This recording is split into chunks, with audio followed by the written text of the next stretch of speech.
আসসালামু আলাইকুম। আমরা আমাদের দেশ বাংলাদেশ, পাশ হলো ভারত। আমরা বাংলাদেশের লোক বিদেশে যাই।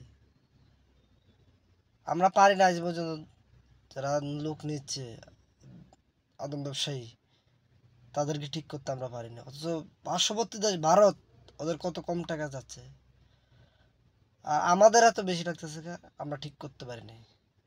আমাদের ভিতরে হিংসা, অহংকার জর্জরিত হয়ে গেছে। টাকা পয়সা একটু কামাইলে উপরের দিকে আর নিচের দিকে তাকাই না, ফট করে এক একজন একটা একটা কথা বলে আলাই আমরা। এই কারণে আমরা অন্যের কথা বলতে পারি না। একজন প্রবাসী যদি বিপদে পড়ে বাংলাদেশের, আরেক বাঙালির কাছে যদি সাহায্যের জন্য চায়, অয় মুনাফা খোঁজার জন্য পাগল হয়ে যায়, অয় লাভের দান্দা থাকে। তাইলে তুমি এক বাঙালি হইয়া আরেক বাঙালির ভালো চাচ্ছ না, অন্য দেশের লোক তোমার ভালো কিভাবে চাবে? আগে আমাদের মন মানসিকতাগুলো চেঞ্জ করতে হবে, চেঞ্জ করে ফিরে আসতে হবে। তা যদি মন মানসিকতা আমাদের চেঞ্জ হয়, তাহলে আমাদের কম টাকা লাগবে বিদেশ যেতে, তাহলে সবাইকে আর ধরতে পারবো।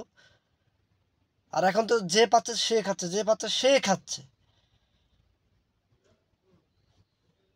সবাই ভালো থাকবেন। আসসালামু আলাইকুম।